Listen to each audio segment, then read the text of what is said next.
नमस्कार, आप देख रहे हैं इंडिया न्यूज। आपके साथ मैं हूं निदा अहमद। आइए सबसे पहले 24 घंटे के आंकड़े से आपको वाकिफ करा दें कि 24 घंटे में 4,01,911 नए मामले सामने आ चुके हैं। बता दें कि कोरोना से 3,521 लोगों की मौत हो चुकी है। महाराष्ट्र में 62,919 नए मामले दर्ज किए गए हैं। वहीं 828 लोगों की महाराष्ट्र में जान जा चुकी है। उत्तर प्रदेश में 34,372 नए केस सामने आए हैं। 332 की मौत हो चुकी है। कर्नाटक में 48,296 मामले सामने आए हैं। 270 की मौत हो चुकी है। तो अहम खबर इस वक्त की आपको हम बता रहे हैं कि कोरोना के ताजा आंकड़े जो हैं वो क्या कह रहे हैं। हर दिन ये आंकड़ा भयावह होता है, डरावना होता है और आज 24 घंटे में 4,01,911 नए मामले सामने आए हैं। कोरोना से 3,521 लोगों की मौत हो चुकी है। महाराष्ट्र में 62,919 नए मामले सामने आए हैं। 828 की मौत हो चुकी है। कर्नाटक में 48,296 नए मामले सामने आए। 270 की मौत हो चुकी है। उत्तर प्रदेश का भी मामले यही है।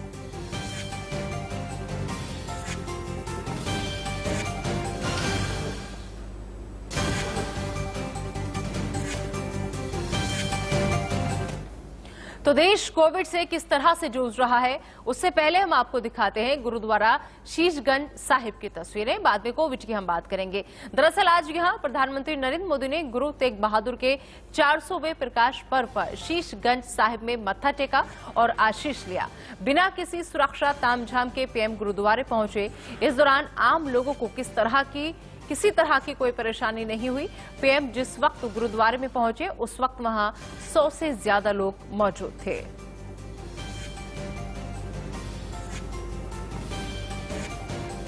तो आप ये तस्वीरें देख रहे हैं उस वक्त की जब प्रधानमंत्री नरेंद्र मोदी गुरुद्वारा पहुंचे थे। दरअसल गुरुद्वारा शीशगंज साहिब की ये तस्वीरें जहां पीएम मोदी ने गुरु तेग बहादुर के 400वें प्रकाश पर्व पर शीशगंज साहिब में मत्था टेका। यहां पर और मत्था टेककर आशीष लिया पीएम मोदी ने और बिना किसी सुरक्षा तामझाम के पीएम गुरुद्वारे पहुंचे थे ताकि इस दौरान आम लोगों को किसी तरह की कोई परेशानी न हो। तो इस वक्त की तस्वीरें जब पीएम मोदी गुरुद्वारे में माथा टेकने पहुंचे। और चलिए आगे बढ़ते हैं और अब बात कर लेते हैं गुजरात के भरूच की, जहां पर बड़ा हादसा हुआ है। भरूच के कोविड-19 केयर सेंटर में भीषण आग लग गई। गुजरात में दर्दनाक हादसे में 16 लोगों की मौत हुई है। दूसरे अस्पताल में फिलहाल मरीजों को शिफ्ट किया जा चुका है। अस्पताल में 49 मरीज भर्ती थे। पटेल वेलफेयर अस्पताल में बने कोविड केयर सेंटर में आग लगी है। गुजरात सरकार ने फिलहाल 4-4 लाख रुपये देने का मदद का ऐलान कर दिया है। तो ये इस बीच लगातार एक तरफ कोविड जो है वो लोगों को नहीं बख्श रहा, लोगों की जानें जा रही है कोरोना की वजह से। लेकिन इस बीच बड़ा हादसा गुजरात के भरूच में हुआ है, जहां भरूच में कोविड-19 केयर सेंटर था ये और इसी में आग लग गई। इस दर्दनाक हादसे में 16 लोगों की मौत हो गई है। शायद कोरोना को मात देकर वापस अपनों के बीच लौट सकते थे, लेकिन इस आग ने अपनी चपेट में ले लिया और हमेशा के लिए अपनों से दूर कर दिया। फिलहाल दूसरे अस्पताल में बाकी और जो मरीज हैं उनको शिफ्ट किया गया है, क्योंकि जिस वक्त अस्पताल में आग लगी उस वक्त 49 मरीज अस्पताल में भर्ती थे, जिनमें से 16 की मौत हो चुकी है।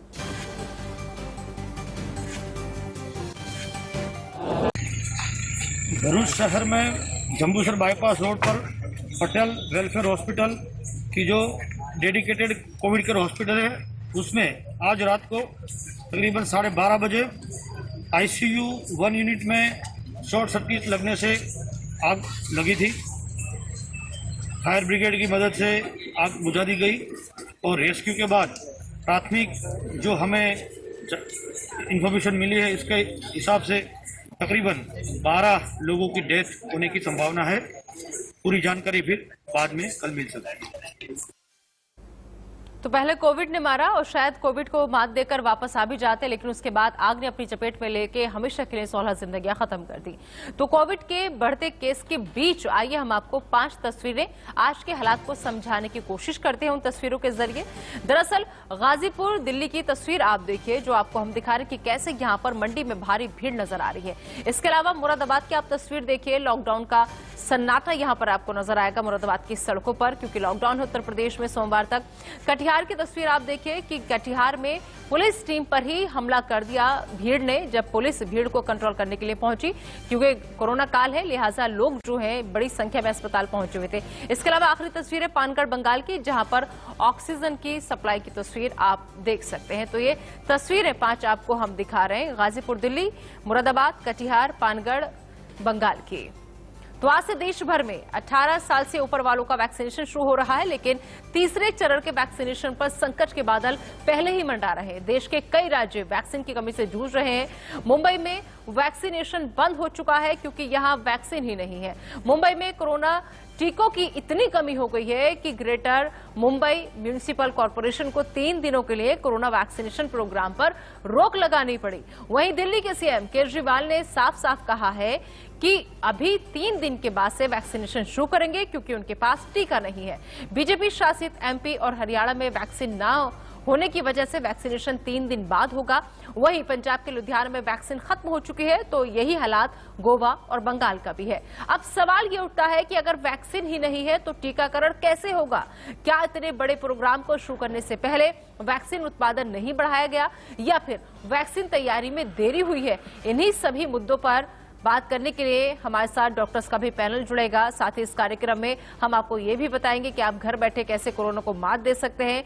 आप सवाल पूछें, हमारे एक्सपर्ट्स उनका जवाब देंगे। इसके अलावा हम कोशिश करेंगे कि अलग अलग पार्टियों के जो नुमाइंदे हैं वो भी इस शो में आए, क्योंकि जवाबदेही अभी उन्हीं लोगों की बनती है जो लोग आपसे अपनी सियासत चमकाने के लिए वोट लेने आपके दरवाजे पर आते हैं। लेकिन आप जब इस वक्त में इस मुसीबत का सामना कर रहे हैं, न जाने कितने घरों से अर्थियां उठ रही हैं, लाशें उठ रही हैं रोज, तो उनकी जिम्मेदारी किसकी है ये भी जानने की कोशिश करेंगे। आइए सबसे पहले रुक कर लेते हैं मुंबई का, जहां से हमारे संवाददाता उर्वशी इस वक्त हमारे साथ जुड़ चुके हैं। उर्वशी, फिलहाल मुंबई के क्या हालात, क्योंकि सब जगह मारा मारी है। कोविड वैक्सीन की आज से शुरुआत होने जा रही थी, लेकिन कुछ राज्य ऐसे हैं जिन्होंने साफ मना कर दिया, उनमें महाराष्ट्र भी एक।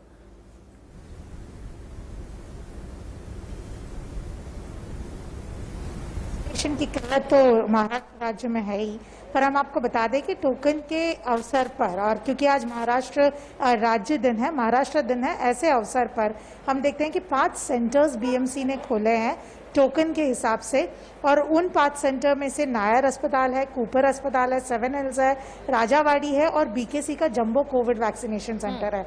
ये 5 सेंटर्स है जो आज खुले हैं, जहां पे कोविन ऐप के तहत जो लोग रजिस्टर्ड हैं उन्हीं को जो है वैक्सीनेशन दी जाएगी। कुछ 20,000 डोसेजेस आज के दिन में आए हैं जो इन 5 सेंटर्स पे दिए जाएंगे, पर अदरवाइज सफिशिएंट डोसेजेस नहीं है राज्य में।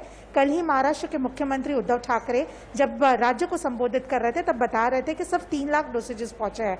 50% डोसेजेस जो है वो सेंट्रल गवर्नमेंट प्रोक्योर करने वाली है, और बाकी के स्टेट और प्राइवेट कंपनीज या प्राइवेट हॉस्पिटल्स प्रोक्योर करने वाले हैं। और कुछ मई तक 18 लाख डोसेजेस आएंगे। पूरे महाराष्ट्र राज्य में 6 करोड़ लोग हैं इस फेज के लिए, और जिनके लिए 12 करोड़ डोसेजेस लगेंगे। तो आप एक अंदाजा लगा सकते हैं कैलकुलेशन को लेकर कि कितनी ज्यादा किल्लत महाराष्ट्र राज्य में है। बिल्कुल ठीक है उर्वशी, आप नजर बनाए रखिए, आपसे अपडेट हम लेते रहेंगे। फिलहाल इस तमाम जानकारी के लिए आपका बहुत बहुत शुक्रिया। तो मुंबई की बात हम कर रहे हैं। मुंबई में 29 अप्रैल को यह बता दिया गया था कि उनके पास वैक्सीन नहीं है और अगले 3 दिनों के लिए टीकाकरण बंद करने जा रहे हैं। दरअसल आज से होने वाले वैक्सीनेशन को लेकर मुंबई महानगर पालिका ने हाथ खड़े करते हुए कहा है कि वो 3 दिन बाद से टीकाकरण शुरू कर पाएंगे। 2 तस्वीरें आपको हम दिखाना कि वैक्सीन खत्म हो चुकी है, टीकाकरण रुक गया है, बीकेसी सेंटर मुंबई की ये तस्वीर। इसके अलावा आप दूसरी तस्वीर आप देखिए, यहाँ पर वैक्सीनेशन पर संकट के बादल जो है वो मंडरा रहे। 3 दिन के लिए फिलहाल वैक्सीनेशन को रोक दिया गया है क्योंकि मुंबई में वैक्सीन है ही नहीं। तो पहले बेड, ऑक्सीजन की किल्लत, अब टीके की कमी सामने आ रही है। आखिर लोग करें तो क्या करें, क्योंकि कई राज्यों ने हाथ खड़े कर दिए हैं। 1 मई से टीकाकरण पर संकट के बादल जो है वो साफ दिख रहे हैं। आज 1 तारीख है, आज से टीकाकरण अभियान की शुरुआत होनी थी, लेकिन कोई तैयार नहीं है। और क्या प्लानिंग है इस बारे में भी किसी को कोई जानकारी नहीं। तो वैक्सीनेशन पर मुंबई की मेयर का क्या कहना है, ये आपको सुनवाते हैं। एंड 44 इयर्स के अंदर जो लोग हैं उनको प्राथमिक स्वरूप से जो वैक्सीनेशन महाराष्ट्र में और महाराष्ट्र के बाद मुंबई में आया है, जिसका कोविन ऐप पे जो नागरिक है उनका कोविन ऐप पे रजिस्टर हुआ है और रजिस्टर होने के बाद आपको एक लघु संदेश भी आया है, मैसेज आया है, तो आपको जाना है। जब तक मैसेज नहीं आया है तब तक आप कोविड सेंटर या वैक्सीनेशन सेंटर पे जा नहीं सकते। तो लोगों की सांसें उखड़ रही हैं, लोग की आस टूट रही है, लेकिन सिस्टम पर कोई फर्क नहीं पड़ रहा। हमारे साथ खास मेहमानों का पैनल जुड़ चुका है। आइए जल्दी से उन सबका तारुफ मैं आपसे करा देती हूँ। हमारे साथ सूर्या मैथिली जो कि नेता बीजेपी हैं वो जुड़ चुके हैं, स्वागत है आपका। हरीश गोला साहब जो कि कांग्रेस के नेता हैं वो हमारे साथ जुड़ चुके हैं, सर आपका भी स्वागत है। सचिन भल्ला जी राजनीतिक विश्लेषक हैं वो भी हमारे साथ जुड़ चुके हैं, आपका भी स्वागत है। और साथ ही साथ डॉक्टर अनिल बंसल जो कि पूर्व महासचिव है IMA के, वो भी हमारे साथ मौजूद हैं। आपके मन में कोई सवाल है तो आप हमें कॉल करके अपने सवालों का जवाब ले सकते हैं। सबसे पहले सूर्या मैथिली जी मैं आप ही के पास आना चाहूंगी और आपसे समझना चाहूंगी कि सर आज 1 तारीख जिस दिन इंतजार था सबको कि आज से वैक्सीनेशन का काम जो है शुरू हो जाएगा, लेकिन देश में सांसें उखड़ रही हैं, इंसान दम तोड़ रहा है, लेकिन सिस्टम लग रहा है कि अभी भी सो रहा है। सर वैक्सीनेशन नहीं है, कई राज्यों ने हाथ खड़े कर दिए हैं, क्या ऐसे में कैसे टीकाकरण होगा और कैसे इससे निजात मिलेगी? देखिए निदा जी, आपने बहुत ही अच्छा प्रश्न उठाया है, लेकिन मैं आपको बताना चाहता हूँ भारतीय जनता पार्टी की केंद्र सरकार ने पूरी योजनाबद्ध तरीके से इस वैक्सीनेशन प्रोग्राम को शुरू किया। चाहे वो पहला चरण हो, चाहे वो दूसरा चरण हो, चाहे वो तीसरा चरण हो, चाहे वो चौथा चरण हो। लेकिन इस वैक्सीनेशन प्रोग्राम में जिस प्रकार से पहले भी विपक्ष की भूमिका नकारात्मक रही है, उसी प्रकार इस समय भी विपक्ष की भूमिका पूर्णतः नकारात्मक है। आप देख लीजिए कि जिस समय देश के अंदर इस वैक्सीन का जो घोषणा हुई थी, उसके बाद देश के अंदर जितना भी विपक्ष था वो सभी का सभी विपक्ष एक स्वर में ये बोल रहा था कि इस वैक्सीन का तीसरा ट्रायल पूरा नहीं हुआ है, हम इस वैक्सीन को नहीं लगवाएंगे। सूर्या मैथिली जी कम से कम एक मिनट नहीं सर एक मिनट कम से कम आज के दिन तो विपक्ष को भूल जाइए, कुछ टाइम के लिए विपक्ष को भूल जाइए, अपनी जिम्मेदारियों पर आ जाइए। हम क्या कर रहे हैं इसका जवाब दीजिए सर। हर बात पर सर विपक्ष को बीच में लाना अच्छी बात नहीं है। आज ऐसी वक्त में जब सबको मिलकर काम करने की जरूरत है, सर आज भी हम सारा ठिकरा विपक्ष पर ही फोड़ रहे हैं। हम क्या कर रहे हैं फिर? हम छोड़ क्यों नहीं देते फिर कुर्सी? अगर सब कुछ विपक्ष को ही करना है और हमें अपनी राजनीति विपक्ष से ही चमकानी है तो सर आज नहीं, आज अपनी बात कीजिए। हमारी तैयारी क्या है, कितने तैयार हम पूरी तरह से तैयार हैं। आपने अभी खुद ही एक बात की जानकारी दी कि महाराष्ट्र के अंदर 3 लाख से ज्यादा वैक्सीन इस समय उनके पास में है। और आपको बताना चाहता हूं कि केंद्र सरकार ने पूरी तरीके से राज्यों को इस बात की स्वतंत्रता दी है कि वो खुद से वैक्सीन खरीद सकते हैं। और साथ ही साथ मैं आपको बताना चाहता हूं कि केंद्र पूरी तरीके से राज्यों को सहयोग कर रहा है। केंद्र ने एक्शन प्लान मंगाया राज्यों से। और रही बात वैक्सीनेशन की, तो सीरम इंस्टीट्यूट और जो भारत बायोटेक है वो अपना प्रोडक्शन बढ़ा रहा है और धीरे धीरे चीजें पॉजिटिव हो रही हैं। चाहे वो ऑक्सीजन का विषय हो, चाहे वो बेड का विषय हो, चाहे वो स्वास्थ्य सेवाओं के ऊपर कार्य करने का विषय हो, हर मुद्दे पर केंद्र की मोदी सरकार अपना पूरा ध्यान है वो देश के अंदर दे रही है। लेकिन मैं फिर आपको बताना चाहता हूं कि हम फिर कह रहे हैं राजनीति का समय नहीं है, साथ मिलकर काम करने का समय है। जिस प्रकार की ओछी राजनीति इस समय कर रहा है उसको बंद करने का समय है। कोर्ट ने भी खुद कहा है, चाहे वो दिल्ली की सरकार हो। सर MP हरियाणा में किसकी सरकार है सर? MP हरियाणा में किसकी सरकार है सर? जवाब देंगे आप, किसकी सरकार है? क्या वहां की राज्य सरकारें भी सियासत कर रही हैं? क्या वहां की राज्य सरकारें भी केंद्र सरकार को बदनाम करने की कोशिश कर रही हैं?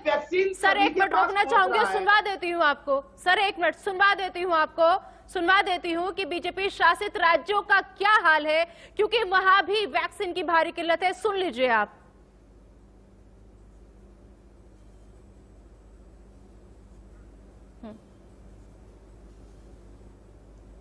एक बार मैं चाहूंगी पीसा टीम से कि बीजेपी शासित राज्यों का क्या हाल है, जरा वहां की वैक्सीन की किल्लत जो देखी गई है जरा सुनवाई जाए। तो वैक्सीन की किल्लत की बात यहां पर हो रही है और क्या कुछ कह रहे हैं बीजेपी शासित राज्य भी, जरा आप वो भी सुन लीजिए, वहां की तस्वीरें भी आप देख लीजिए, उसके बाद हम अपनी इस चर्चा को आगे बढ़ाएंगे।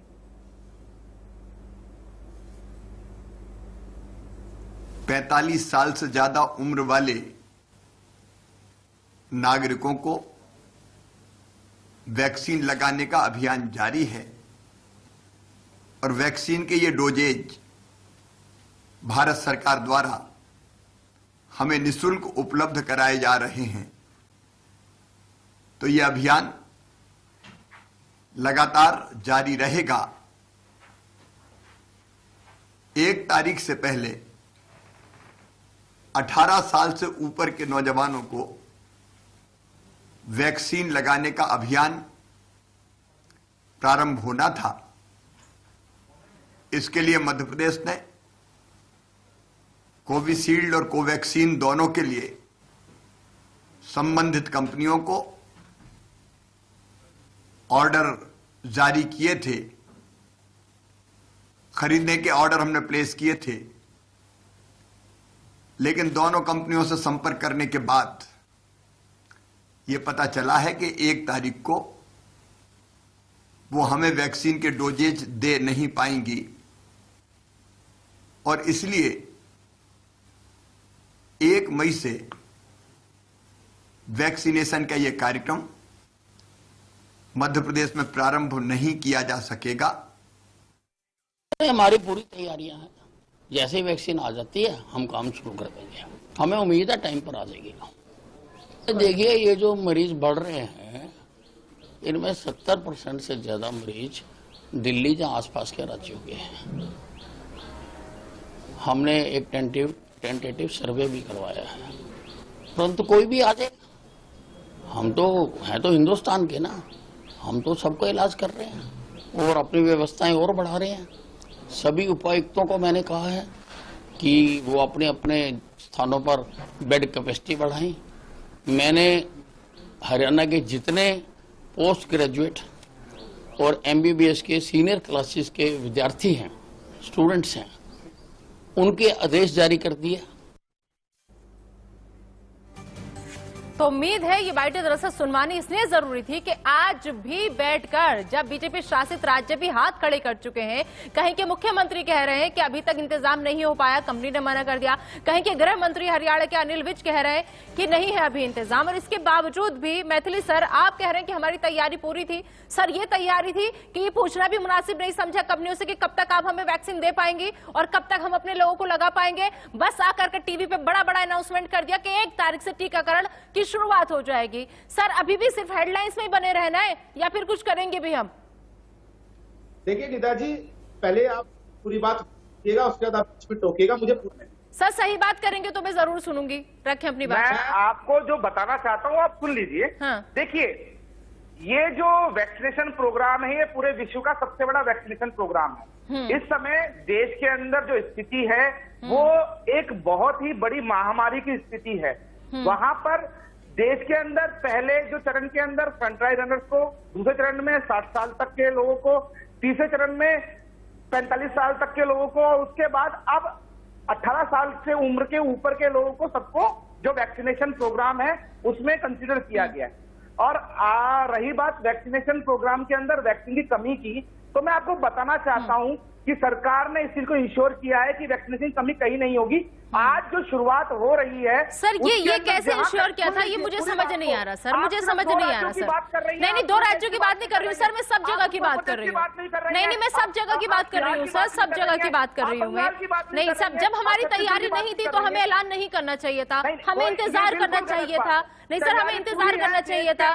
नहीं हर विषय के ऊपर सर कई राज्य हाथ खड़े कर चुके हैं, सर कई राज्य हाथ खड़े कर चुके हैं। खुद दिल्ली के अंदर केंद्र सरकार दिल्ली के अंदर मौजूद है। दिल्ली के ये हालात हैं कि अरविंद केजरीवाल को कहना पड़ रहा है कि जब वैक्सीन आएगी तो आपको अपडेट किया जाएगा, आप लोग पैनिक ना हो, आप लोग सेंटर्स पर ना जाएं, हम आपको बताएंगे आपको कब जाना है। ठीक है सर, और भी ठीक है सर, ठीक है। अरविंद केजरीवाल जी की बात मत कीजिए। नहीं सर, अपनी राजनीति चमकाने के लिए आप लोग उनकी बात कर सकते हैं, मैं नहीं करूँ उनकी बात। मैं आपको जो बता सर और भी गेस्ट हैं सर, समझूंगी। देश का सबसे बड़ा, विश्व का सबसे बड़ा वैक्सीनेशन प्रोग्राम जो चल रहा है, उस प्रोग्राम के अंदर या कहीं पे यदि अगर कहीं छोटा मोटा कहीं कमी आ रही है तो उसको भी केंद्र सरकार पूरा ठीक कर रही है। लेकिन आपने इस चीज पूरे को पूरे बताया राज्य कि हाथ दो- खड़े कर दो दे रहे राज्यों हैं के सर, अलावा आपके बीजेपी आपने- शासित राज्य आपने हाथ खड़े कर दे रहे हैं, और आप इसे आपने छोटी कमी बता रहे उत्तर हैं। प्रदेश की बात आप नहीं इसे करी, सर आप छोटी हिमाचल की कमी बात बता नहीं रहे करी, हैं। आप उत्तराखंड की पूरा बात नहीं देश करी। जब आपकी तरफ आपने- देख रहा है, आपकी सरकार की तरफ और सबकी नजरें तेलंगाना टिकी की हुई बात है नहीं करी, सर। आपने आंध्र प्रदेश की पहले बात नहीं करी। अस्पतालों में एडमिशन पूरे नहीं हो देश रहा, की बात वहां पर कीजिए। बेड एक नहीं मिल रहे सर, राज्य ऑक्सीजन नहीं मिल रही, और अब उम्मीद एक इस टीका करब टिकी हुई थी, वो उम्मीद भी आज खत्म हो रही है, क्योंकि कई राज्यों ने हाथ खड़े कर दिए कि हमसे ना हो पाएगा, अभी हम नहीं कर पाएंगे। ठीक है सर, बाकी और लोगों का रुख कर लेते हैं, बाकी और भी माने सर, बहुत टाइम दे दिया आपको, बाकी और लोग हैं हमारे साथ। सचिन भल्ला जी, राजनीतिक विश्लेषक हैं आप सर, जो अभी हालात हैं, जो अभी सिस्टम है, कैसे देख रहे हैं इस सबको? क्या सिर्फ अनाउंसमेंट करने से जिम्मेदारी खत्म हो जाती है, या फिर हमें वाकई उन तैयारियों का जायजा भी लेना चाहिए कि हम कितने तैयार हैं? जी जो हैं प्रवक्ता बीजेपी के जो बैठे हमारे भाई हैं, हमारे दोस्त हैं, इनकी मैं बातें सुन रहा था, और मैं इनकी जो गंदी राजनीति थी वो भी सुन रहा था, और इसकी मैं इनको एक ही जवाब देना चाहता हूँ। इनकी जो तैयारियां थी, तैयारी ये थी कि लाखों लोगों की भीड़ इकट्ठा करके इन्होंने इलेक्शन कराने थे, और आज जो यूपी में 1000 से ऊपर शीर्षक जो वहां के ग्राम पंचायत में लोगों के बीच में जो इन्होंने कार्यकर्ता लगाया, 1000 से ऊपर आज डेथ हो चुकी है। इनकी जो गंदी राजनीति है सिर्फ यूपी और वहां नहीं, ये दिल्ली इनके नाम पे रटा हुआ है। दिल्ली को लेके ये अरविंद केजरीवाल जी के साथ इनको पर्सनली कहीं ना कहीं दुश्मनी है। मैं कहता हूं कि आप उनको ऑक्सीजन मत देना, उनकी फैमिली को ऑक्सीजन मत दो, लेकिन दिल्ली के लोगों की क्या दुश्मनी है तुम्हारे साथ? उनको क्यों नहीं ऑक्सीजन दे रहे? उनको दवाइयां क्यों नहीं दे रहे? फिर आप लाठियां लगाते हो, कभी कहते हो इंजेक्शन हमने दे दिए, कभी कहते हो ऑक्सीजन हमने दे दी। आप ये अपने मैथिली जी बात सुनिए, 2 मिनट के लिए मैं आपको आंसर दूंगा।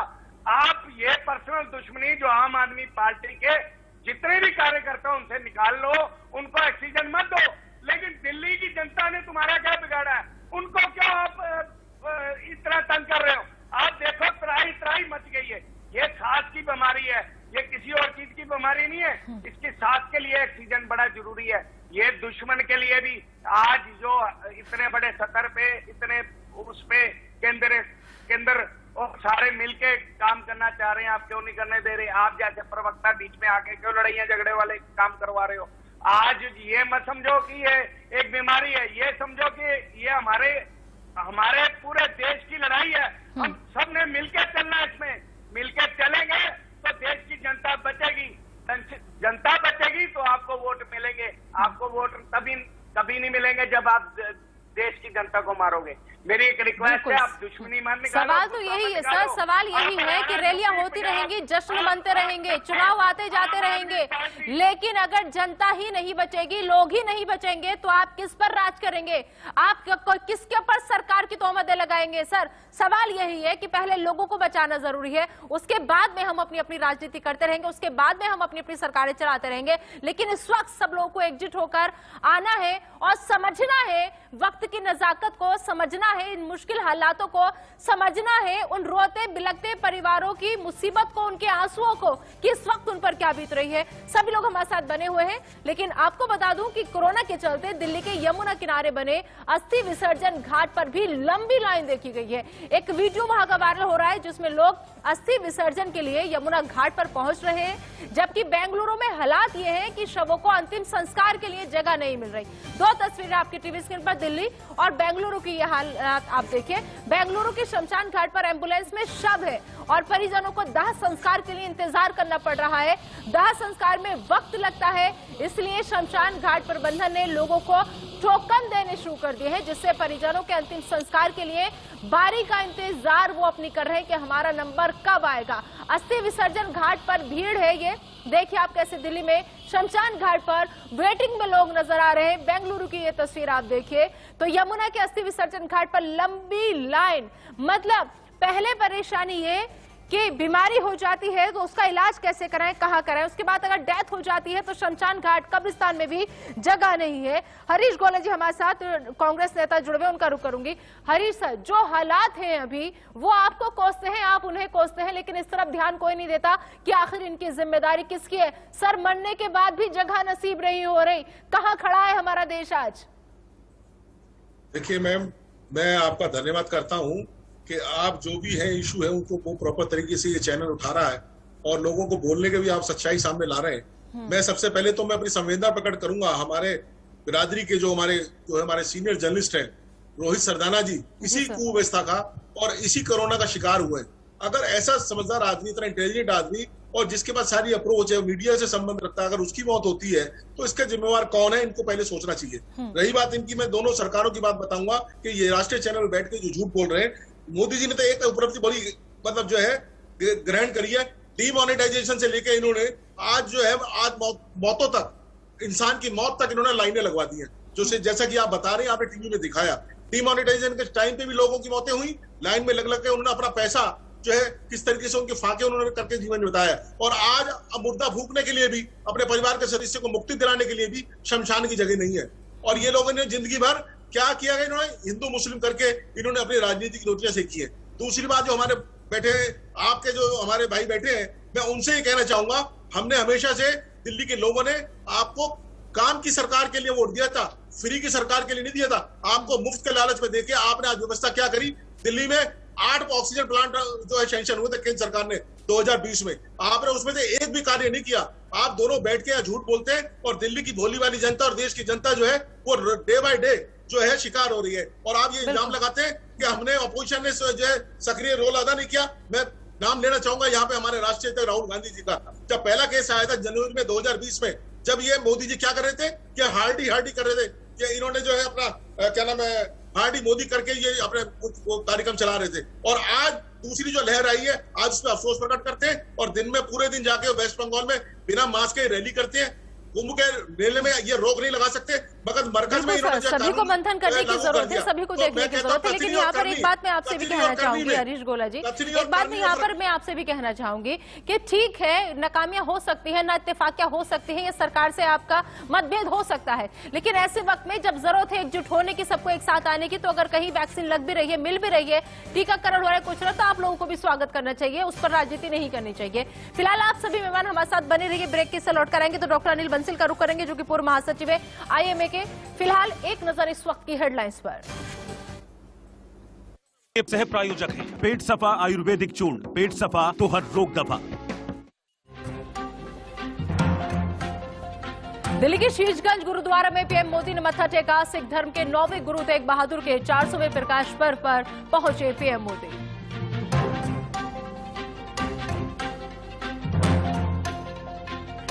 कोरोना के बढ़ते कहर के बीच पश्चिम बंगाल में मिनी लॉकडाउन, दिन में सिर्फ 5 घंटे खुलेंगे बाजार, सामाजिक सांस्कृतिक कार्यक्रम पर रोक, shopping mall, cinema hall, restaurant, bar भी रहेंगे बंद। आज से 18 साल से ज्यादा उम्र के लोगों का टीकाकरण, यूपी गुजरात सहित कई राज्यों में लोगों को लगेगी वैक्सीन।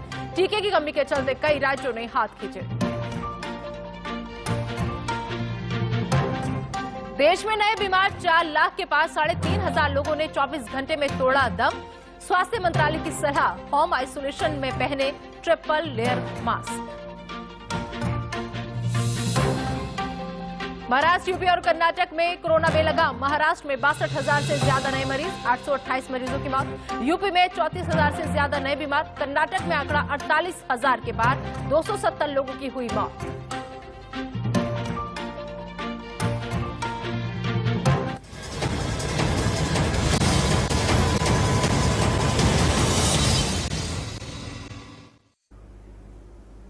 तो बिन वैक्सीनेशन होगा तो कैसे होगा? ये टीकाकरण अभियान जिसका डंका बजाया जा रहा है पूरी दुनिया में कि आज से शुरू हो रहा है, विश्व का सबसे बड़ा अभियान है, लेकिन जब डोज ही नहीं है साहब तो कैसे लगाएंगे आप टीका? ये बड़ा सवाल है। और अगर बात करें महाराष्ट्र की, तो वहां पर भी 29 तारीख को ही हाथ खड़े कर दिए थे सरकार ने, कई राज्यों ने हाथ खड़े कर दिए कि भाई अभी नहीं कर सकते हम लोग क्योंकि वैक्सीन ही नहीं है। ऐसे में मुंबई की मेयर ने क्या कुछ कहा, उनसे खास बातचीत की इंडिया न्यूज से ने, सुनिए आप भी। के लिए हम ले रहे, कोरोना से बाधित नहीं होने के लिए वैक्सीनेशन आई, तो हम कोरोना के बाधित होने के लिए जाएंगे, तो मुझे लगता है हम खुद के ऊपर खुद अन्याय कर रहे हैं।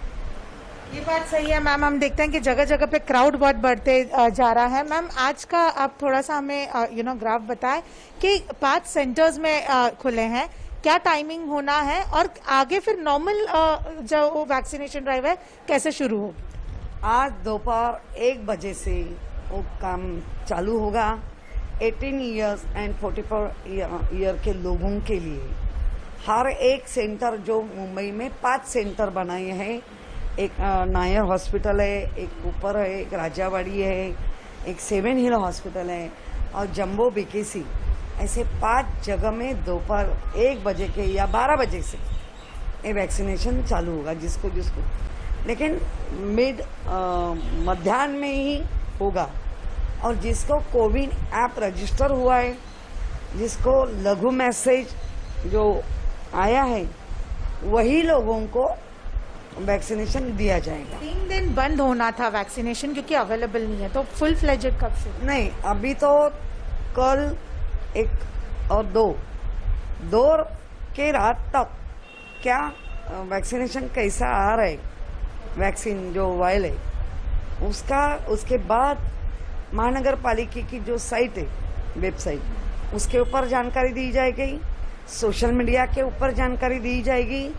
जिसको कोविन ऐप पे उसका रजिस्टर हुआ है, मैसेज आया है, वही लोग बाहर आए और बाकी लोगों ने लॉकडाउन के नियम का पालन करना है और भीड़ होनी नहीं चाहिए। इसीलिए तो ये नियमावली आई है और अपने को वही करना है जो केंद्र ने बताया, जो महाराष्ट्र कह रही है। तो मुंबई के मेयर को आप सुन रहे थे, उन्होंने कहा कि हमें जैसे जैसे गाइडलाइंस दी जाएगी उसी के हिसाब से हमको फॉलो करना होगा। कुल मिलाकर के अभी कोई भी कंडीशन या किसी की तरफ से ये नहीं कहा जा रहा कि हाँ आज से टीकाकरण का जो अभियान जो शुरुआत हुई है उसके तहत आपको वैक्सीन लगा दी जाएगी। हमारे साथ मेहमानों का बड़ा पैनल लगातार जुड़ा हुआ है, उनका रुख कर लेते हैं। अब मैं डॉक्टर अनिल बंसल आपके पास आना चाहूंगी, पूर्व महासचिव है IMA के। डॉक्टर अनिल बंसल, आप खैर राजनीतिक या पॉलिटिकल बाइट तो आप सुन ही रहे होंगे, लगातार लोगों का रिएक्शन भी सुन रहे होंगे, लेकिन क्योंकि आप डॉक्टर हैं इसलिए मैं वैक्सीनेशन का ही सवाल आपसे करूंगी। सर, क्या लग रहा है, वैक्सीन कोरोना को पूरी तरह से रोक देगी या फिर कोरोना होने पर उसके असर को कम करेगी, ये समझाइए, अगर वैक्सीन वाकई में सबको लग जाती है तो? देखिए, ये कोरोना वायरस है, रिसर्च कर रहे हैं, वैक्सीन भी बहुत जल्दी में मिल गई। कोई भी वायरल इन्फेक्शन होता है उसकी कोई दवाइयाँ नहीं होती। वैक्सीन का काम क्या होता है कि हर कोई जो वायरस या फिर नहीं है इसको पता करें, इसलिए टाइम लगता है। लेकिन मेडिकल दवाइयाँ भी आता नहीं तो वैक्सीन कई तरीका है जिसकी वजह से हम कम कर सकते हैं। अगर सब लोग वैक्सीन लगवाएंगे 80% लोगों के अंदर ज़्यादा कोरोना को रोकने की ताकत आ जाएगी या उनको इतना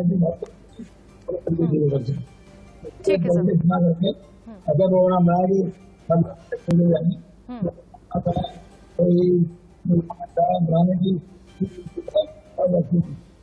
ठीक है। डॉक्टर अनिल सर, आपके ऑडियो में शायद कुछ दिक्कत हो रही है, हम सही करवाते हैं अभी, तब तक दूसरे गेस्ट का रुख कर लेते हैं, आपके पास भी आएंगे। सूर्या मैथिली सर, एक चीज मैं आपसे यह समझना चाहूंगी, सर कोरोना की मार है या फिर देश के बदहाल सिस्टम ने मार डाला है लोगों को? नहीं लगता कि हमें इस पर फोकस करना चाहिए, इस तरफ हमें ज्यादा ध्यान देना चाहिए बजाय अभी किसी और चीजों में उलझने के? देखिए निदा जी, अभी मैं आम आदमी पार्टी के हमारे मित्र को सुन रहा था और साथ में हरीश गोला जी, जो देश के अंदर 70 साल तक जिनकी पार्टी ने राज किया था, उनके नेताजी को सुन रहा था। देखिए, मैं आपको कुछ बातें बहुत ही स्पष्ट तथ्यों के साथ बताना चाहता हूँ, यदि आप मुझे पूरा समय दें। जी बोलिए। देखिए, आपने प्रश्न उठाया कार्यक्रम में शुरू होते ही कि कब कब वैक्सीन मिलेगी, आज क्यों नहीं वैक्सीन मिली, क्यों नहीं प्लानिंग हुई, क्यों नहीं इस समय में हरियाणा में और आपका महाराष्ट्र में या 1-2 और अन्य राज्य हैं, उनमें वैक्सीनेशन प्रोग्राम जो है डिले हुआ एकाध। तो देखिए निदा जी, मैं आपको ये बताना चाहता हूं बहुत जिम्मेदारी से कि इस समय देश के अंदर पूरे देश में वैक्सीनेशन प्रोग्राम शुरू हो चुका है। अगर किसी राज्य में 1-2 राज्यों को छोड़ दे तो पूरे देश के अंदर ये वैक्सीनेशन प्रोग्राम सफलतापूर्वक शुरू हुआ है और कार्य कर रहा है। और केवल इस देश के अंदर 2 या 3 राज्य नहीं है, पूरे देश के अंदर आपने असम की बात नहीं की, आपने महाराष्ट्र की बात नहीं की, आपने असम की बात नहीं की, आपने उत्तर प्रदेश की बात नहीं की, आपने उड़ीसा की बात नहीं की, आपने वेस्ट बंगाल की बात नहीं की, बहुत पूरा देश है, पूरे देश के अंदर केंद्रीय जो सरकार है वो बहुत जिम्मेदारी से काम कर रही है हर जगह। अब जहां जहां सरकारें विपक्ष की हैं, आप बात देखिए, आप मध्य प्रदेश की बात की, आपने हरियाणा की बात की, तो मैं आपको बताना चाहता हूं कि वहां पर भी उन्होंने जो है ऑर्डर प्लेस कर दिया, और हो सकता है किन्हीं कारणवश एक आध दो दिन का अगर डिले हो गया, लेकिन पूरे देश में इस समय ये वैक्सीनेशन प्रोग्राम बहुत ही सफलतापूर्वक चल रहा है, और ये विश्व का सबसे बड़ा वैक्सीनेशन प्रोग्राम है। हमारे देश के अंदर अलग अलग जाति धर्म पंथ के, पूरा देश जो है अलग अलग जाति धर्म पंथों से आता है, इतने सारे स्टेट्स हैं, उन सब में सामंजस्य बैठाकर ये जो विश्व का सबसे बड़ा वैक्सीनेशन प्रोग्राम शुरू हुआ, 13 करोड़ लोगों को हम लोगों ने अब तक वैक्सीनेशन कर चुके हैं, और अब वो 18 साल से ऊपर का शुरू हुआ। कहीं अगर एक आध दो जगह पे कहीं कमी रह गई होगी वहां केंद्र सरकार के कारण, तो वहां पर उसको रेक्टिफाई किया जाएगा, एक आध दो दिन के अंदर वहां पर काम शुरू हो जाएगा। अब रही बात, जहां तक हमारे जो आम आदमी पार्टी के मित्र बोल रहे थे कि ऑक्सीजन की जो किल्लत है और फलाना ढिमकाना, बहुत सारी झूठी बच्चू बातें कर रहे थे, तो मैं आपको बताना चाहता हूं कि हाई कोर्ट ने इनकी ऑक्सीजन की किल्लत सर आपको फलाना ढिमकाना लग रही है? ऑक्सीजन की किल्लत आपको फलाना ढिमकाना लग रही है सर? ऐसे वक्त में भी कम से कम ऐसे शब्दों का इस्तेमाल मत कीजिए सर। अगर कोई ऑक्सीजन की बात कर रहा है तो सर वो लोग कर रहे हैं जिन्होंने अपनों को खो दिया है, और इस आंकड़े से आप भी अच्छे से वाकिफ है सर कि रोजाना कितनी मौतें हो रही है ऑक्सीजन की किल्लत की वजह से। फलाना ढिमकाना मत बोलिए सिस्टम की नाकामी को सर, कहिए कि हमारी कमी है, कहिए कि हमसे नहीं हो पाया, कहिए कि हमारी तैयारी कम थी, कहिए कि एक साल हमने सिर्फ और सिर्फ चुनावों में गुजार दिया, हमने इस तरफ कोई ध्यान नहीं दिया। बाकी और भी मेहमान हमारे साथ बने हुए हैं, उनका मैं रुख कर लेती हूँ यहाँ पर। जिस तरीके से मैं अब आपके पास आना चाहूंगी, सचिन भल्ला जी, राजनीतिक विश्लेषक हैं आप। सर, ऐसे वक्त में हम एक दूसरे को कोसते रहें, एक दूसरे पर हम आरोप प्रत्यारोप का दौर चलाते रहें, नहीं लगता कि हमें अपने ऊपर भी, अपनी तैयारियों पर भी ध्यान देना चाहिए कि आखिर हमें वक्त मिला था 1 साल का, हमने उसमें क्या किया? क्या दिल्ली की स्थिति, दिल्ली की कंडीशन आज ऐसी हुई है? पिछले साल सब कुछ ठीक था? देखिए, दिल्ली सरकार ने अपनी तरफ से पुरजोर ये इसमें हर तरह से जो संभव को संभव करने की हर नामुमकिन कोशिश इन्होंने करी है। आप ये बताएं कि आप इंटेलिजेंसी, आज केंद्र सरकार से एक बात मैं पूछना चाहता हूं, अपने प्यारे से भाई से भी पूछना चाहता हूं कि इंटेलिजेंसी चाहे आर्मी की हो, चाहे पुलिस की हो, या किसी और चीज की हो, तो वो केंद्र सरकार के अधीन होती है। और आपको ये भी पता है कि मेडिकल को लेके कि इतनी बड़ी इंटेलिजेंसी आपने दिल्ली सरकार या और सरकारों के साथ शेयर क्यों नहीं करी? आपने क्यों नहीं बोला कि ये ऐसे ऐसे होना है और मैं आपके साथ सपोर्ट में खड़ा हूं, आपको बेड चाहिए, आपको ऑक्सीजन चाहिए, आपको कुछ भी चाहिए, हम प्रोवाइड कराते हैं। सेंट्रल गवर्नमेंट कंधे से कंधा लगा के चलती, तो मेरा मानना है कि आज एक भी कोई दोस्त, हमारा भाई, जो हमारे बहन भाई, कई है, मेरे जीजा जी की डेथ होगी, मेरे मामा जी की डेथ होगी, मेरे एक दोस्त की डेथ होगी, मेरे और भी कई परिवार जो है उनकी डेथ होगी। किसके लिए हुई? कि एक वैक्सीन के लिए, किसी को ऑक्सीजन के लिए। तो यहाँ कहीं ना कहीं सेंट्रल गवर्नमेंट को हमारे साथ कंधे से कंधा लगा के चलना था, हमारे साथ नहीं, पूरी भारत वर्ष के साथ चलना था। मतलब आप ये कह रहे हैं कि केंद्र सरकार जो है वो आम आदमी पार्टी के साथ कंधे से कंधा मिलाकर नहीं चले। लेकिन सर, अभी पिछले एक मिनट सर, अभी पिछले दिनों की, आप बताओ कि कहां तक चली है? सर हम क्यों बताएं? आपके जो मुख्यमंत्री हैं अरविंद केजरीवाल, आपके जो मुख्यमंत्री हैं, जब वो प्रेस कॉन्फ्रेंस करते हैं तो सर वो हाथ जोड़कर शुक्रिया अदा करते हैं केंद्र सरकार का कि हमें केंद्र सरकार से बहुत मदद मिल रही है, केंद्र सरकार हमारे साथ खड़ी है। अगर ऐसी बात है तो वो क्यों केंद्र सरकार का शुक्रिया अदा कर रहे हैं सर? वो उस वक्त क्यों उस पर कोई हमला नहीं करते, क्यों वहां पर सवाल जवाब नहीं करते? सर, आपके मुख्यमंत्री तारीफों के कसीदे पढ़ रहे हैं केंद्र सरकार की कि बहुत शुक्रिया इस वक्त में हमें मदद करने के लिए, इस वक्त में हमारा साथ देने के लिए। आप कह रहे हैं कि केंद्र सरकार कुछ नहीं कर रही। ठीक है सर, दूसरे मेहमान का रुख कर लेते हैं। मुख्यमंत्री साहब से भी ये बात बोलिए कि अगर जो कमी है उसे रखें, जहां सवाल पूछना है वहां सवाल पूछें। ठीक है, हमारे साथ सूर्या मैथिली जी एक बार फिर से जुड़ गए, उन्हीं का हम रुख करेंगे। सूर्या मैथिली जी, चलिए ठीक है, उनका ऑडियो में शायद कुछ दिक्कत हो रही है, उनके ऑडियो में कुछ दिक्कत हो रही है। अब हम रुक कर लेते हैं हरीश गोला सर का। जी गोला सर, कुछ कहना चाह रहे हैं आप? हाँ मैडम, ये जो सूर्य मैथिली साहब की मैं बात का जवाब देना चाहता हूँ, क्योंकि इससे कंसर्न इन्होंने बोला है, इन्होंने कहा 70 साल से कांग्रेस ने क्या किया। इन्होंने 7 साल में पूरे जो है देश का बेड़ा गर्क कर दिया, आपके सामने मौजूद है, आपके सामने। अगर वो 70 साल में बनाए हुए अस्पताल जो है कांग्रेस के राज में, इंदिरा जी के राज में, राहुल जी के समय में, अगर ये लोग नहीं चेताते तो आज क्या स्थिति आप जानते हैं। इस बात के बारे में आपको बताने की आवश्यकता नहीं है। मैं इस चैनल के सामने से बड़ी जिम्मेदारी से मैं ये बात कहना चाहता हूँ कि IMA के हमारे बंसल साहब बैठे, इनके वाइस प्रेसिडेंट ने कहा, क्या आपने बताइए इन्होंने क्या कहा है?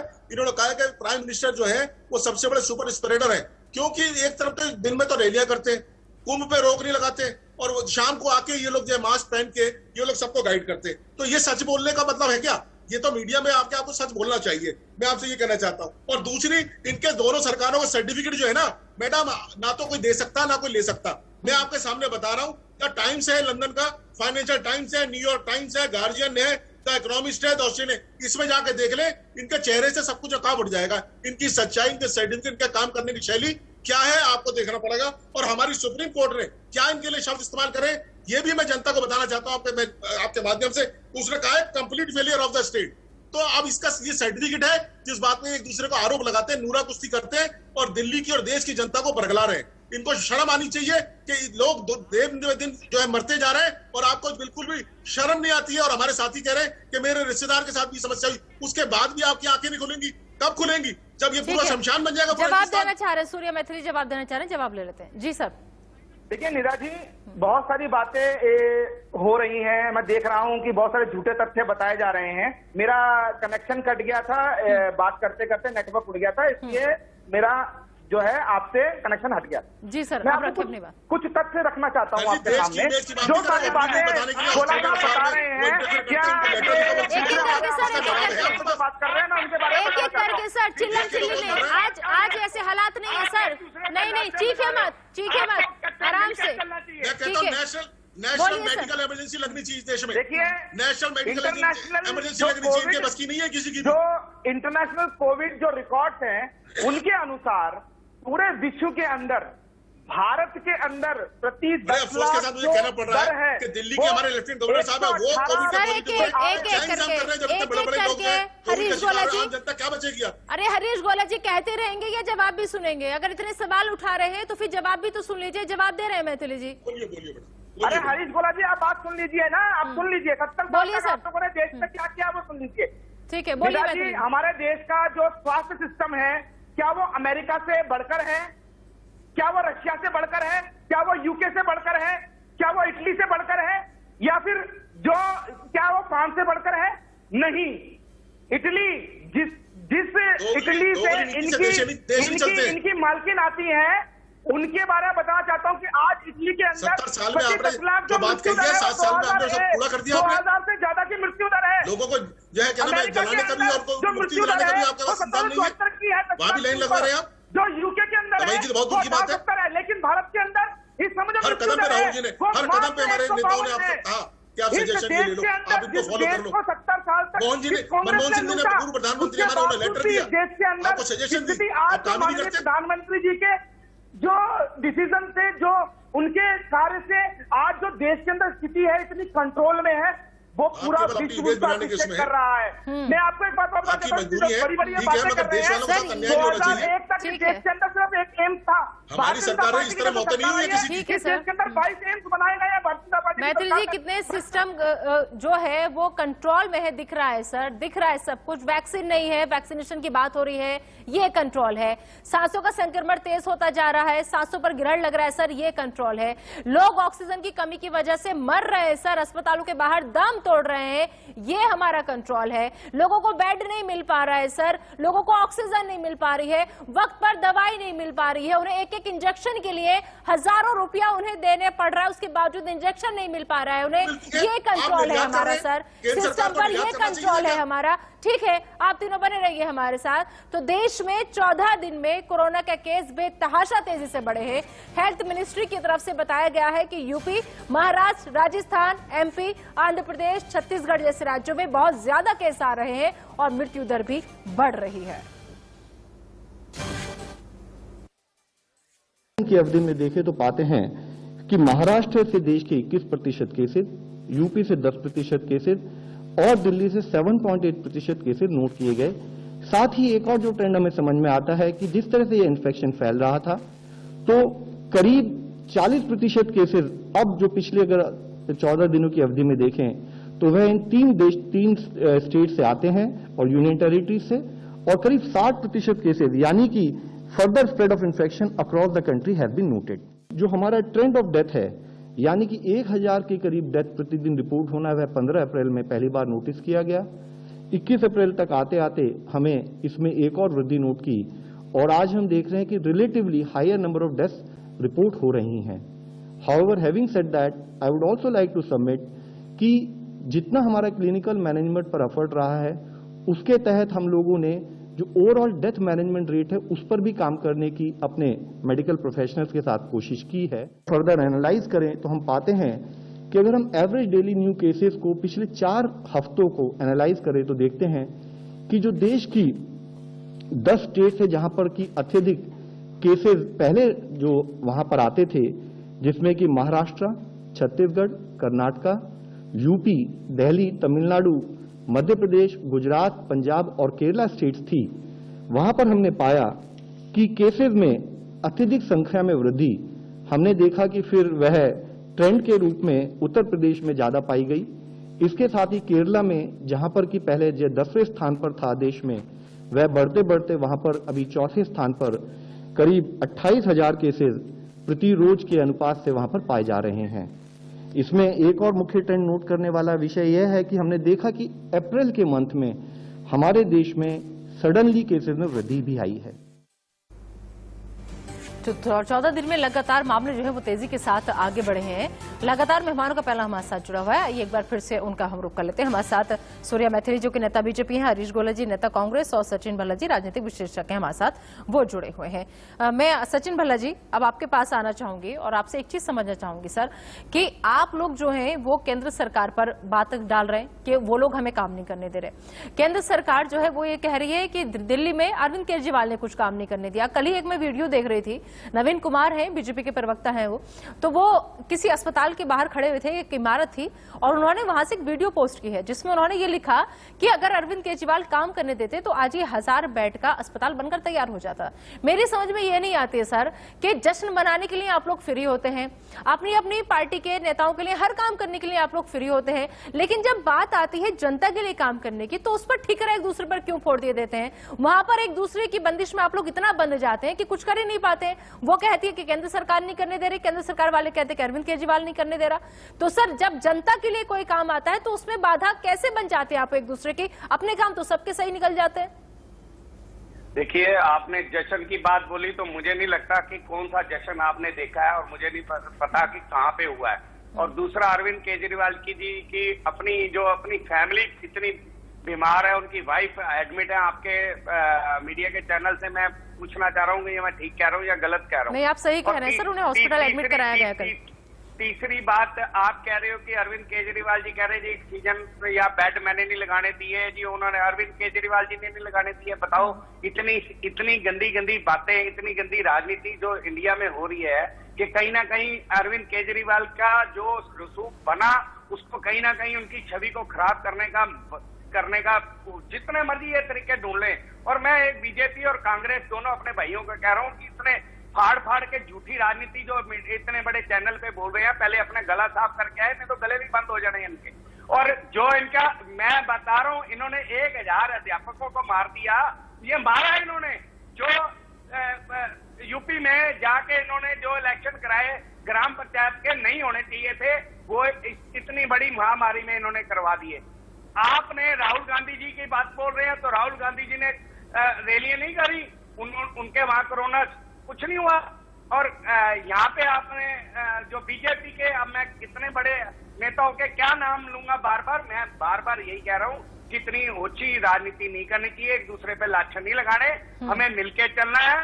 और आपको हमारी जरूरत है, आपको हमारी है और आपकी हमें है। हम दोनों मिलकर दिल्ली की जनता को बचाते हैं। आप मत ऐसा काम करो, आप दिल्ली की जनता को हमारे ऊपर छोड़ दो, हम करवाते हैं। आप ऑक्सीजन दवाइयों की हमारी जितनी पूर्ति है वो करें, वो क्लियर करें और मीडिया के माध्यम से दिखाए कि अरविंद केजरीवाल के ऊपर बार बार आप लाछन लगा रहे हैं। मीडिया के माध्यम से सेंट्रल गवर्नमेंट जो इंजेक्शन दे रही है वो मीडिया के माध्यम में इतने सोशल मीडिया में दिखाने के बाद हमें दे और हम लगा के दिखाते हैं उसको। हम फर्स्ट आना नहीं चाहते, लेकिन हम काम में हमारे कार्यकर्ता हमारे आप देखिए कार्यकर्ता भी बाहर हर हॉस्पिटल के बाहर 10 कार्यकर्ता बैठे हैं और वहां पे जाके देख रहे हैं कि किसी को कोई कमी नहीं है, क्या प्रॉब्लम नहीं है, प्रॉब्लम है तो उसको कैसे क्लियर कर रहे हैं। ठीक है सूर्या मैथिली जी, आम आदमी पार्टी ने तो बता दिया कि वो किस तैयारी के साथ है। हर अस्पताल में उनके 10-10 लोग जो है मौजूद हैं। वो बात अलग है कि फिर भी हेल्प किसी की नहीं हो पा रही। आपकी तैयारी क्या? इन्होंने बहुत सारी बातें कर ली, मैं 2-4 बातें आपसे कहना चाहूंगा। मेरा निवेदन है, मैंने इनके समय में नहीं बोला, हाँ ठीक है, इनसे बोल दीजिए मेरे समय में ना बोले, मेरा निवेदन है आपसे। अरे सचिन भल्ला जी जिन तैयारियों का आप जिक्र कर रहे हैं उन्हीं तैयारियों की कमी को लेकर आपके अपने शोएब इकबाल साहब कल राष्ट्रपति शासन लगाने की बात कर चुके हैं। वो कह रहे हैं उनकी किसी ने नहीं सुनी सर, उनकी किसी ने नहीं सुनी। उन्होंने दिल्ली में राष्ट्रपति शासन लगाने की बात की है। सर क्या बात कर रहे हैं आप कह रहे हैं कि आपकी तरफ से 10-10 सारे कार्यकर्ता अस्पतालों के बाहर बैठे हैं सर, उन्हें क्यों नजर नहीं आया? मेरी बात निदा जी, अब मेरी पूरी बात आप मेरे को रखने दीजिए। अरविंद केजरीवाल जी सर वक्त की कमी है सर। मैथिली सर आखिरी रिएक्शन आपसे, ठीक है सर? 2 मिनट मेरी बात कर दीजिए सर। 2 मिनट नहीं है सर, 2 मिनट नहीं है सर, 2 मिनट नहीं है। ठीक है मैथिली सर आपकी क्या तैयारी? अरविंद केजरीवाल जी की धर्मपत्नी सुनीता जी इस समय में मैक्स हॉस्पिटल में एडमिट है, वो किसी सरकारी हॉस्पिटल में एडमिट नहीं है। दूसरी बात 50,000 रेमडेसिविर इंजेक्शन दिल्ली सरकार को दिए गए, मात्र 2,500 स्टेट गवर्नमेंट के मुख्यमंत्री झूठ बोल रहे हैं जनता के अंदर। मैं आपको बताना चाहता हूं जिस मोहल्ला क्लिनिक का इन्होंने खूब ढिंडोरा पीटा था, ठीक है सर, ठीक है सर। अरविंद केजरीवाल साहब की ही पत्नी प्राइवेट में नहीं है सर। तमाम जितने वीआईपी हैं सर, जितने बड़े बड़े लीडर्स हैं, सब प्राइवेट में ही जाते हैं सर। 2 मिनट में हेलीकॉप्टर का भी इंतजाम हो जाता है, उनके ऑक्सीजन और आईसीयू बेड सब मिल जाता है उन्हें सर। ठीक है, बहुत बहुत शुक्रिया आप सभी मेहमानों का। वक्त की कमी है, बहुत बहुत शुक्रिया आप सभी मेहमानों का। उम्मीद करती हूँ कि जो सुविधाएं आप लोगों को मिलती है वो तमाम सुविधाएं देने के काबिल एक दिन ऊपर वाला आप सबको बनाए कि आप जनता को भी वो तमाम सुविधाएं मुहैया कराएं, ताकि सिस्टम की मार की वजह से और सरकार की नाकामियों की वजह से कोई अपने को ना खोए और सब हंसी खुशी अपनी जो भी जिंदगी बची है उसे गुजारे। बहुत बहुत शुक्रिया आप सभी मेहमानों का। फिलहाल एक छोटा सा ब्रेक, बने रहिए इंडिया न्यूज के साथ।